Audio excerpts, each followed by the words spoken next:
Today we're going to talk about revoking and when you might want to revoke and how revoking works on the network. So let's start out by talking about logging out of an app. So let's say you have one app on your phone and it uses XMTP, and you log in and you're like, oh, oops, I didn't mean to log in with this account, so I'm going to log out. So when you log out, let's say this app gives you a pop-up box that's like, log out or log out and delete my local database. So if you watch some of my previous videos about what happens when you log into in an app for the first time, well, when you log in, it creates a local database on this app, on this device, and it creates an installation. And the installation has key packages inside this database, and that's how you know that it exists. So this is installation A. So if you click log out, and we talked about this in the last one, and you don't delete your local database, the next time you log in, you will still be on installation A because all of your keys still exist and nothing changes.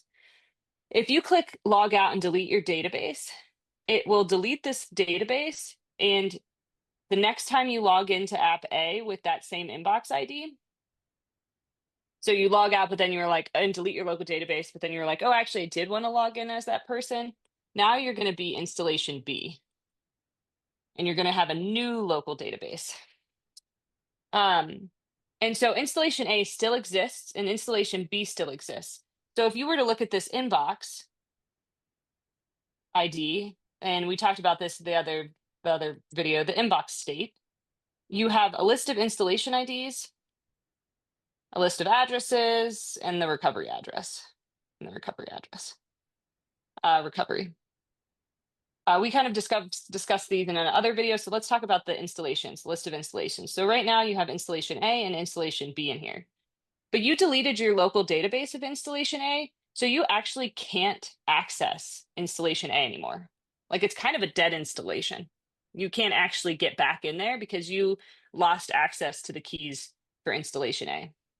So just making a note of that. So let's say you log into app B now. Or let's just keep it app A for consistency. You log into app A, but now on your iPad. So this is app A on your iPhone, and this is app A on your iPad. So now you have an installation C. But you actually still have access to installation B and installation C. So if you come up here, now you have a third installation, installation C. Installation A is kind of inaccessible because you deleted the local database, but you still have access to B and C. In this list of installations, an installation has like a created at time and an ID. So you can tell when the installation was created, and you can give the ID. The ID is just, some random characters. It doesn't give you much information, but you can say, oh, installation C was created on, in October 2024, and installation B was created in, yesterday, I don't know, 2025. So the date kind of gives you like an idea of when this installation was created, which can kind of give you, if you're the owner of this inbox, and you might be able to be like, oh yeah, I logged into my iPad in October, or I got a new iPhone in January. So you can kind of like be like, oh yeah, this associates with this. Or, if it's a different app, you can be like, oh yeah, I logged into that new app yesterday. So that must be this installation.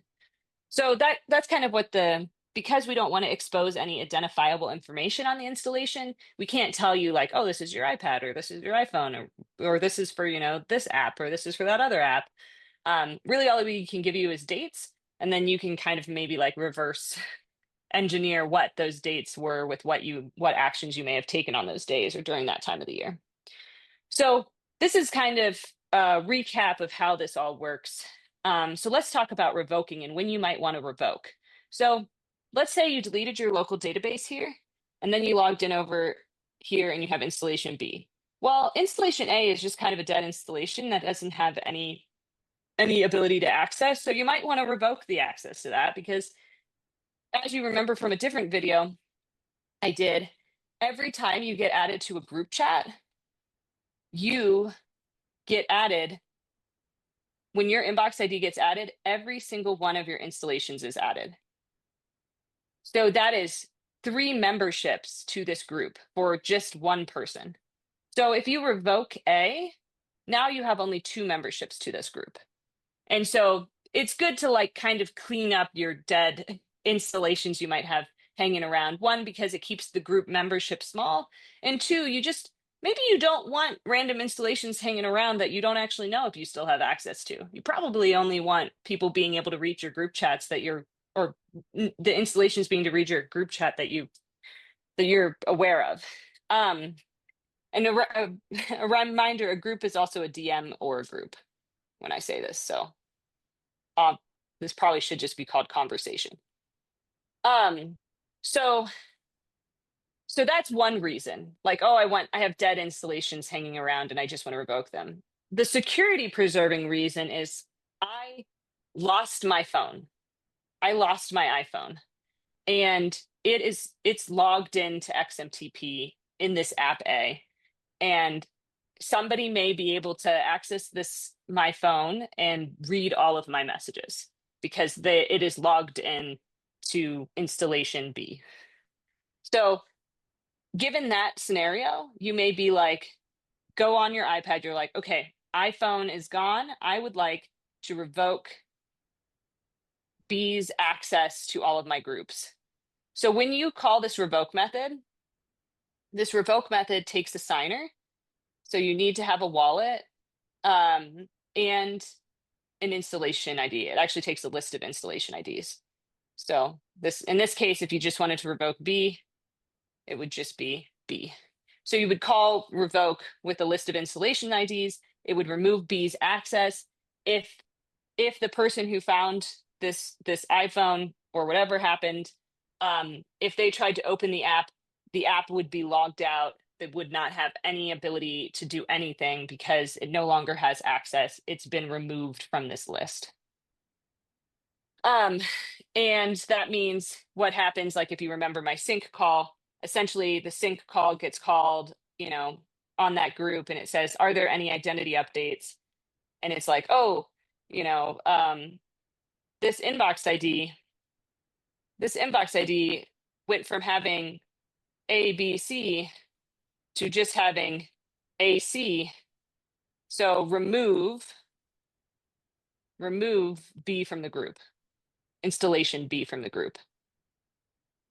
And so on the sync method, B gets removed, installation B gets removed as a member of this group. And thus, if you remember this talk, your keys get rotated, which means that B can no longer decrypt messages in this group.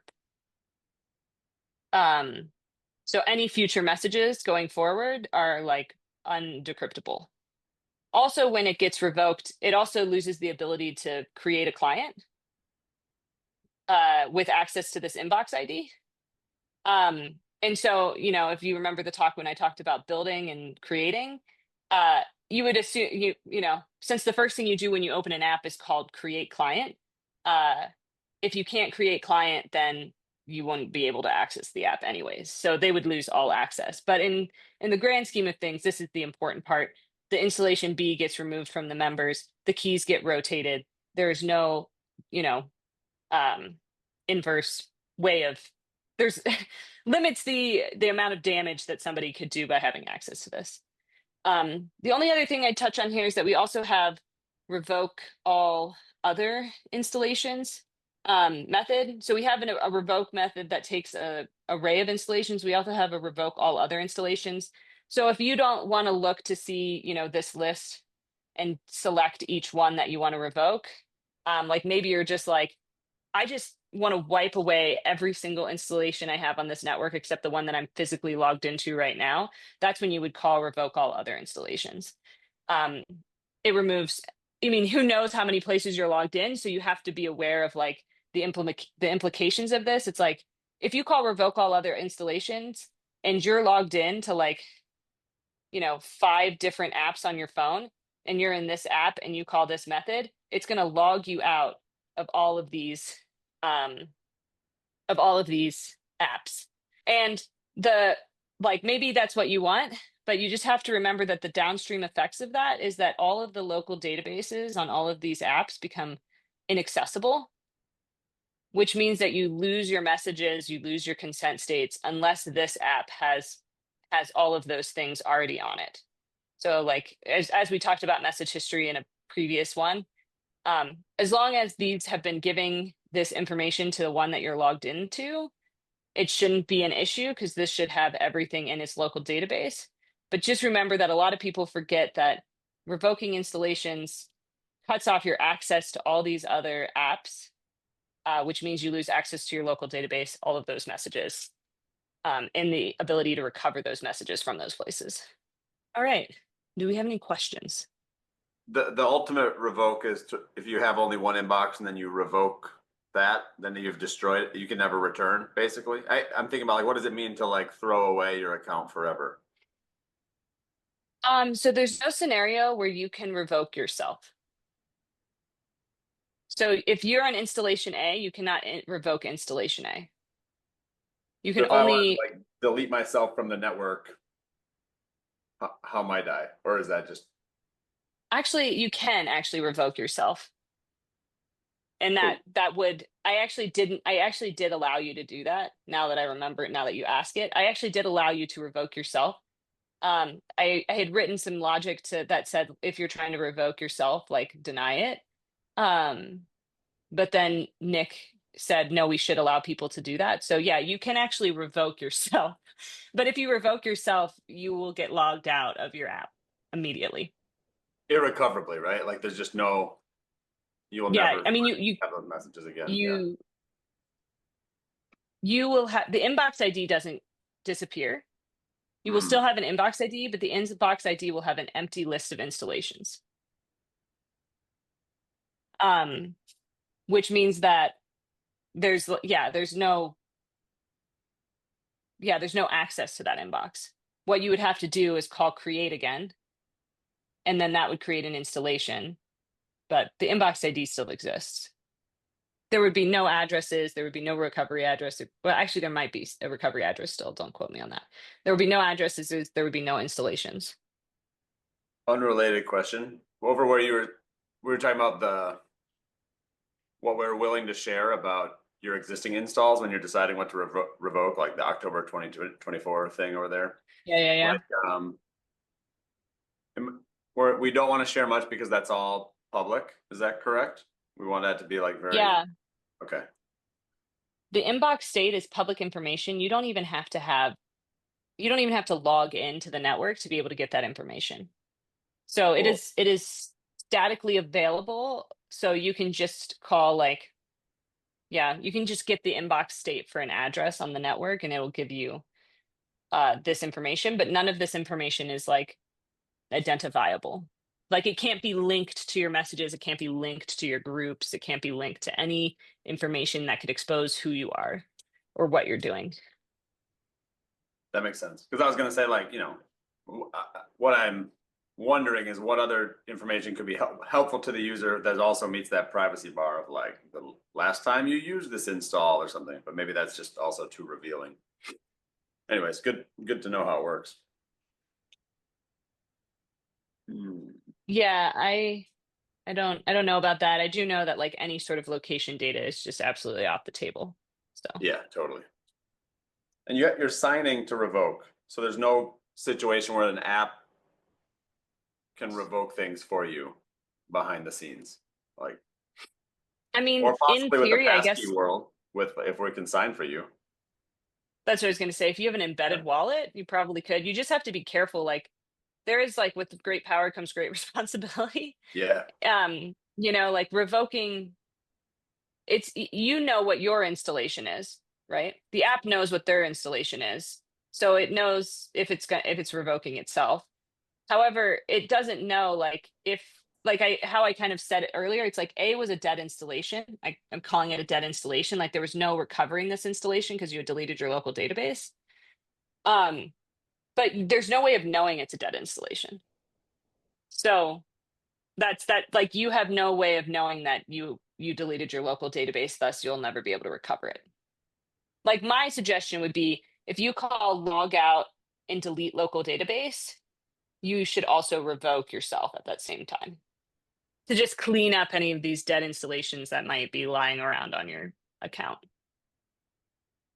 And then in the bottom right there, I think what we're saying is like, you should be having revoke all others should be fine if all the message histories and the iCloud backups are working. Is that what we're saying? Or what's another situation where like my consent would be out of sync if I revoke an install from 3 months ago in a different app that I don't care about? Yeah, I think it should all be up to date if you're using history and all those things. Like the only scenario where I could see this being unfortunate for somebody is like this is my phone. I'm logged into 4 apps on my phone and it's where I use XMTP exclusively. I lose my phone. It's like, I don't know, I left it on a train. And so I'd log into xmtp.chat to revoke all these installations. So I've never logged into XMTP chat before, but I log in here on this day because I'm like, I need to cut off access so nobody gets all of my messages. And so XMTP chat's not going to have my message history. It's not going to have my consent because I've never logged into it before. And since I've lost access to my phone, I'm not going to be able to send the message history to it. So in that scenario, you would likely lose everything. But you would revoke all other installations and nobody would have access to your stuff. You lost access and everybody else also lost access. Yeah. Yeah. So It, it's like a grave situation. I mean, if you had an iPad and an iPhone and they were in sync and you lost your iPhone, it would be fine because they were in sync. But the scenario that where you log in to revoke your installations to something that's not in sync is when you would lose them. well, and the sync part, well, so what if, flash forward where I have a Mac client for that is the same company that produces my mobile phone, my iOS client. Is iOS Yep. or Android backup going to save me there too? Like my phone's on a train, but I can just download the iOS, excuse me, the iPad client and sync my message backup from iCloud and rock and roll. Totally. So backups is a completely separate thing. I touched on this yesterday when I talked about message history. Um, Backups only work. So like the the thing about backups is that this I'm talking about having 5 different apps. Like this is app A, app B, C, D on one phone. The backups would work for app A. Like app Yep. A was backed up, so I could get app A again. Um, Yep. so yeah, yeah. But Cool. like I couldn't download my backup from app A to B because this is A's backup. But it's probably fine because probably A and B are in sync. Well, yeah, because I could download my backup from A to a new A, and then I could probably sync A and B, and then in Yeah. a happy world, you probably could make it happen. Yeah. Yeah. Yeah.